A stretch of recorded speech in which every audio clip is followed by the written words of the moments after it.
அனைவருக்கும் வணக்கம். பாரம்பரிய திருவள்ளுவர் குல வம்சம் பிரசன்ன ஜோதிடர் சுபமாரிமுத்து திருப்பூரிலிருந்து இந்த பதிவு உங்களுக்காக. இன்றைக்கு ஒரு அற்புதமான ஒரு சித்தர்களை பற்றி இன்றைக்கி நம்ம பார்க்க போகிறோம். சித்தர் பூமி, அதாவது ஒவ்வொரு சித்தர்களாக இந்த உலகத்தில் இருக்கக்கூடியவங்கள் எப்படியெல்லாம் மகான்கள் வாழ்ந்திருக்காங்கிறத பற்றி தான் இந்த உலகத்தில் நம்ம பார்க்க போகிறோம். இந்த ஜாதகத்தில் நிறையா விஷயங்கள் மக்களுக்கு தெரியணும். ஜோதிடத்தை ஒன்றி தான் சித்தர்களும் இருக்காங்க. சித்தர்கள் உருவாக்குனது தான் ஜோதிடம், சாஸ்திரம், சம்பிரதாயம் எல்லாமே அவங்க தான். அவங்க சுத்தி பண்ணி வச்சதுக்கப்புறம் தான் மக்களுக்கு அது பிரசாதமாக கிடச்சிது. இந்த ஜோதிடமே பிரசாதமே கிடச்சதுக்கு காரணம். அதனால தான் அந்த காலத்தில் புலிப்பாணி சித்தர்னு ஒருத்தர் இருப்பார். இந்த புலிப்பாணி சித்தர் பார்த்திங்கன்னா அந்த காலத்து ஜோதிடத்தவே எழுதினார். அதில் பார்த்திங்கன்னா நிறைய விளக்கங்கள் கவிகள் எல்லாம் இருக்கும். அப்போ எல்லா சித்தர்களுமே ஜோதிடத்தை தொட்டிருக்காங்க. அப்படி இருக்கும் பட்சத்தில் இன்றைக்கி ஒரு அருமையான ஒரு சித்தரை பற்றி இன்றைக்கி நம்ம பார்க்க போகிறோம். உங்களோட ஜாதகத்தில் ராகுவுடைய நட்சத்திரம் உங்கள் ஜாதகத்தில் கண்டிப்பாக இருக்கும். திருவாதிரை, சுவாதி, சதயம் இந்த 3 நட்சத்திரங்கள் கொண்டது ராகு திசை. இந்த ராகு திசையில் யாராவது ஒருத்தர் பிறந்திருந்தால் ஒரு சித்தருடைய ஜீவ சமாதிக்கு போயிட்டு வாங்க. உங்களுடைய ஜாதகத்தில் இருக்கக்கூடிய நட்சத்திர தோஷம் நிவர்த்தியாகும். யாராவதுக்கு ராகு திசை, ராகு புத்தி, ராகு அந்தர, ராகு சூட்சமம் ஏதாவது இருந்தால் அந்த தோஷ நிவர்த்தியாகும். அதையே நீங்கள் செய்துட்டு வாங்க. அப்போது இந்த ஜாதகத்தில் நம்ம முன்னோர்கள் அந்த காலத்தில் எப்படியெல்லாம் அதை கொடுத்துருக்காங்கன்னு பாருங்கள். அதாவது மருதமலையில், கோயம்புத்தூரில் மருதமலையில் முருகன் கோயிலுக்கு கீழே பார்த்திங்கன்னா பாம்பாட்டி சித்தருடைய தவம் செய்த இடம். ஆயிரக்கணக்கான வருஷங்கள் தவம் செய்துட்டு பாம்பாட்டி சித்தர் 18 சித்தரில் ஒருத்தர் தான் பாம்பாட்டி சித்தர். அந்த பாம்பாட்டி சித்தர் தென்காசி மாவட்டம் சங்கரங்கோவிலில் தான், அந்த சங்கரனுடைய கோவிலில் தான் ஜீவ சமாதி ஆகியிருக்காங்க. அப்படின்னா பாருங்கள், அது பேரே சங்கரங்கோவில். தென்காசி மாவட்டம் சங்கரங்கோவிலுக்குள்ள ஜீவ சமாதி பாம்பாட்டி சித்தர். அப்படின்னா பாருங்கள், அந்த பாம்பவே வசப்படுத்தக்கூடிய சக்தி யாருக்கு இருந்திருக்குதுன்னா நம்மளுடைய பாம்பாட்டி சித்தருக்கு தான் அந்த பவர் இருந்திருக்கு. அப்போது பாம்பை யாருமே வசப்படுத்த முடியாது. அவ்வளவு சீக்கிரம் அது பாம்பை கண்ட படையே நடுங்குமா.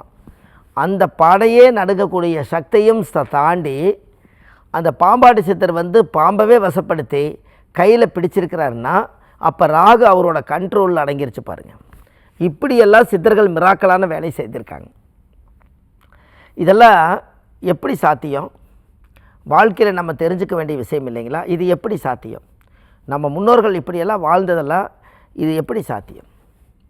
அப்போ முன்னோர்கள் அந்த காலத்தில் ஒவ்வொரு கிரகங்களையும் யோகிச்சு தான் அந்த வேலை செஞ்சுருக்காங்க.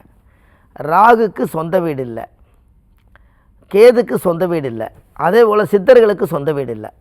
அவங்க எங்கே போய் உட்கார்ந்தாங்களோ அந்த இடத்த ஆக்கிரம் பண்ணி அதே இடத்துல அவங்க ஜீவ சமாதியாகி அந்த இடத்துல பிரபஞ்ச சக்தியை வர வச்சு அந்த ஆற்றலோடு அவங்க உட்காந்துட்டாங்க. அதனால் ராகு எதுக்கு சொந்த வீடு இல்லை, சித்தர்களுக்கு சொந்த வீடு இல்லை. நம்மளுடைய பயபக்தியாலையும் பாசத்தாலையும் அவங்களுடைய சீடனாவை எடுத்து நம்மளே ஒரு கோயில் கட்டிக்கிட்டோம். அவங்க கோயில் கட்டிக்கல, அவங்க ஆல்ரெடி ஒரு மண்ணுக்குள்ளே உடம்பு அதுக்குள்ளே இருக்குது. இது பாம்பாட்டி சித்தர் சங்கரங்கோவிலில், தென்காசி மாவட்டத்தில் சங்கரங்கோயிலுக்குள்ளே அவரோட உடம்பு அங்கே இருக்குது. அப்போ ஒரிஜினல் அங்கே தானே இருக்குது. அப்போ அப்படின்னா பாருங்கள். அப்போது யாரெல்லாம் பாம்பாட்டி சித்தரை வீட்டில் ஒரு பிரேம் பண்ணி வச்சு அந்த சித்தருக்கு ஒரு கல்கண்டு, ஒரு பூ வச்சு, சாமிக்கு ஒரு டம்ளர் தண்ணி வச்சு, 2 வாழைப்பழம் வச்சு சாமி கும்பிட்டு வர்றாங்களோ அவங்களுக்கு சொல்லுக்கு கட்டுப்பட்டு இவங்க சொன்னால் வாக்கு பலிக்கும்.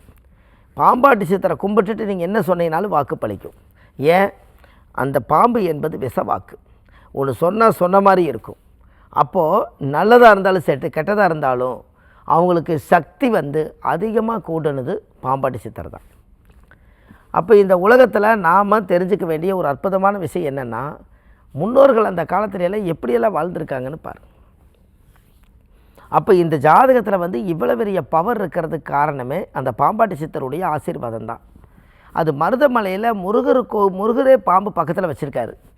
அது பாருங்கள், மருதமலை முருகர் கோயிலில் அதுக்கு கீழே மலையில் சாமி கும்பிட்டு கீழே இறங்குனீங்கன்னா அந்த பாம்பாட்டி சித்தர் தவம் பண்ண இடம் அந்த இடத்துல இருக்குது. இன்றைக்கி அந்த இடத்துக்கு அவ்வளோ பவர் கிடச்சதுக்கு காரணமே அந்த பாம்பாட்டி சித்தர் தான். அப்போ சித்தர்கள் எல்லாம் அந்த காலத்தில் எத்தனை ஆயிரம் வருஷங்கள் அவங்க வாழ்ந்திருக்காங்கன்னு பாருங்கள். அப்போ ஜாதக ரீதியாகவே அவங்களுடைய முன்னோர்கள் அவங்க வாழ்ந்த வாழ்க்கை, அவங்களோட அம்சம் இதெல்லாம் பார்த்திங்கன்னா ஜாதகத்தில் ரொம்ப பவர்ஃபுல். தெய்வத்தினுடைய ஆதிக்கத்தோடு தான் அவங்களும் இருந்திருக்காங்க. சாமியோட வம்சாவளியில் தான் அந்த கோயில் சார்ந்து இருந்திருக்காங்க. அப்போ சாமியோட வம்சாவளியிலிருந்து தான் அவங்க வந்திருக்காங்க. சித்தர்கள் எல்லாமே பாருங்கள், அந்த காலத்தில் அவங்களுக்கெல்லாம் வந்து முன்னோர்கள் அந்த காலத்தில் சித்தர்களுடைய பாரம்பரியத்தை எடுத்து பார்த்திங்கன்னா ஒரு கோயிலில் தான் அவங்க ஜீவசமாதியாக இருக்காங்க. ஒவ்வொரு கோயில் ரொம்ப சக்தி வாய்ந்த கோயிலில், பழமை வாய்ந்த கோயிலில் தான் பாம்பாட்டி சித்தர் ஜீவசமாதி ஆகியிருக்காங்க. பாருங்களேன், இதெல்லாம் வந்து அணையாத ஜோதி விளக்கு எங்கே எரியுன்னா சித்தர் கோயில் தான் எரியும். அப்போ அவங்க தான் அந்த சூரியனுடைய பிம்ப சக்தியை வச்சு அவங்க நிறைய ஆராய்ச்சிகள் பண்ணி தீப ஜோதி விளக்குலேயே அவங்க ஞான திருஷ்டிலேயே அவங்களுக்கு எல்லா விஷயம் தெரிஞ்சிருக்குது. அப்படின்னா பாருங்கள், அப்போ இதெல்லாமே ஒரு பெரிய விஷயம் தானே. இந்த பிரபஞ்சம் எப்படி கொடுக்குதுன்னு பாருங்கள் மக்களுக்கு. இந்த பிரபஞ்சத்திலேருந்து வரக்கூடிய சக்தி, இரையாற்றல் எல்லாமே இதை தானே நம்மளுக்கு கிடைக்கிது. அப்போ இதெல்லாம் எங்கிருந்து உருவாக்கப்பட்டதுன்னா எல்லாமே இந்த பிரபஞ்சத்திலேருந்து உருவாக்கப்பட்டது. அதனால் பாம்பாட்டி சித்தருடைய படத்தை பிரேம் பண்ணி வச்சு அந்த பாம்பாட்டி சித்தருடைய ஆசீர்வாதத்தை நீங்கள் பெற்று இந்த பூமியில் அவங்களுக்கு ஒரு தேங்காய் பழம், வெத்தலை பாக்கு பௌர்ணமி அன்னைக்கு உடச்சி வீட்டில் பூஜை பண்ணி எல்லா மக்களும் அதை சாமி கும்பிட்டு வந்தால் நம்மளுக்கு நோய் கடன் எல்லாமே தீரும். நம்மளுடைய பிரச்சனைகள், கோர்ட்டு கேஸு வழக்கு எல்லா பிரச்சனையும் தீர்றதுக்கு இந்த பாம்பாட்டி சித்தரே காரணம். ராகு என்பது விஷம். அந்த விஷத்தை முறிக்கக்கூடிய சக்தி பாம்பாட்டி சித்தருக்கு இருந்திருக்குது. ராகு என்பது பாம்பு, பாம்போட வாயில் விஷம் இருக்குது. அந்த விஷத்தவே விஷத்தை முறியடித்து தான் பாம்பை கையில் எடுத்திருக்கார். அதான் பாம்பை ஆட்டி சித்தர். அந்த பாம்பவே ஆட வச்சுருக்கார் பாருங்க. அதனால தான் மகுடி ஊதுனா பாம்பு வசமாகுன்னு சொல்கிறீங்க.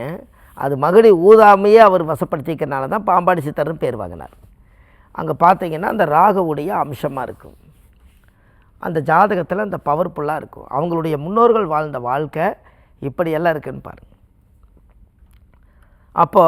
அப்போ ராகுவுடைய நட்சத்திரத்தில் பிறந்திருக்கிறவங்க, ராகு திசை நடக்கிறவங்க, பதவி, பேரு, புகழ், மாலை, மரியாதை வேணுங்கிறவங்க, பெரிய பெரிய ஜமீன் பரம்பரைகள், பெரிய பெரியவங்கெல்லாம் சித்தர்களை தான் அவங்க நிறைய ஆசீர்வாதம் பண்ணுவாங்க. ஏன்னா அவங்கெல்லாம் குருவோட அம்சம். அது குருவோட அம்சம்னா என்ன? அவங்க ஜாதகத்தில் குருவோட அம்சம்னா அவங்க வாழ்க்கையில் ரொம்ப பெரிய லெவலில் இந்த உலகத்துக்காக ஒரு பணிவிடை செய்கிறதுக்காகவே இந்த பிறவி எடுத்தவங்க. அவங்களுக்கெல்லாம் தாயே யாருன்னு தெரியாது, அவங்க எப்படி பிறந்தாங்கன்னே தெரியாது, அவங்க மூலமே தெரியாது. அப்படின்னா பாருங்கள், அந்த ஆதி மூலமே தெரியாது. ஏன்? இந்த கடவுள் எதற்காக படைச்சாங்களோ அதையை கரெக்டாக கண்டுபிடிச்சி எழுதி வச்சுட்டு அவங்க மண்ணுக்குள்ளே போய் ஜீவசமாதி ஆகிட்டாங்க. அப்போது இவங்கெல்லாம் வந்து பெரிய பெரிய பெரிய 4000 வருஷம் 5000 வருஷம் தவம் பண்ணியிருக்கிறாங்கன்னா அப்போ அவங்களுக்கு இருக்கக்கூடிய வைப்ரேஷன் பவர் அங்கே இருக்குது. நாம் அந்த இடத்துக்கு போகும்போது அந்த இரையாற்றல் நம்மளுடைய உடம்புக்கு நம்மளுக்கு ஒரு வாசம் செய்யுது. அப்போ அது மூலிமா நம்மளுக்கு அந்த யோகம் வேலை செய்யும். உங்களுக்கு ஒன்று தெரியுமா? நம்ம ஜாதகத்தை கொண்டுட்டு போய் சித்தர்களுடைய வாழ்ந்த இடத்துல கொண்டு போய் வச்சுட்டு வந்தாலே நம்மளுக்கு ஒரு தோஷ நிவர்த்தி ஆகும். கல்யாணம் ஆகாதவங்க, குழந்தை இல்லாதவங்க, கடன் நிறைய இருக்கிறவங்க, பிரச்சனைகள் அதிகமாக இருக்கக்கூடியவங்க அத்தனை பேருமே நீங்கள் கொண்டு போய் எந்த சித்தராக இருந்தாலும் பரவாயில்ல, நீங்கள் ஒரு கோயிலில் போய் சித்தர் கோயிலை கொண்டு போய் நீங்கள் ஜாதகத்தை வச்சுட்டு வாங்க, அந்த கூடி சீக்கிரமே அது மாற்றம் பிறக்கும். இதெல்லாம் செஞ்சாலே வாழ்க்கை நல்லா இருக்கும்னு சொல்லி எல்லாம் இந்த ஆதிகால பரிகார புத்தகம் ஒன்று உலகத்துக்காக மக்களுக்கு ஒரு பெரிய அளவுக்கு எழுதியிருக்கேன். அது வந்து A4 சைஸு. இந்த புத்தகம் வந்து கிட்டத்தட்ட 1736 பரிகாரம் கொண்ட புத்தகம். இந்த புத்தகம் வந்து ஆன்லைன்லேயே கிடைக்கிது. கீழே போயிட்டு நம்பருக்கு கால் பண்ணிங்கன்னா உங்களுக்கு இந்த புத்தகம் வாங்கிக்கலாம். 2 நாள் உங்கள் கையில் வந்துடும். இது இல்லாமல் நம்ம ஜாதகம் பார்க்குறோம், ஜோதிடம், பிரசன்னம் எல்லாமே பார்க்குறோம். இது வந்து சென்னையில் வடபழனி முருகன் கோயில் தெப்பக்குளம் வாசல்லையே நம்ம ஜோதிட அலுவலகம் இருக்குது. சனிக்கிழமை, ஞாயிற்றுக்கிழமை, திங்கக்கிழமை நம்ம ஜோதிடம் பார்க்குறோம். மற்ற தினங்கள் திருப்பூரில் பார்க்குறோம். வள்ளுவர் வாக்குன்னு ஒரு யூடியூப் சேனல் வச்சுருக்கேன். ஒரு 1500 பதிவுகள் மக்களுக்காக கொடுத்துருக்கேன். நீங்கள் அதுக்குள்ளே போய் பார்த்தீங்கன்னா எல்லா விஷயம் கிடைக்கும்.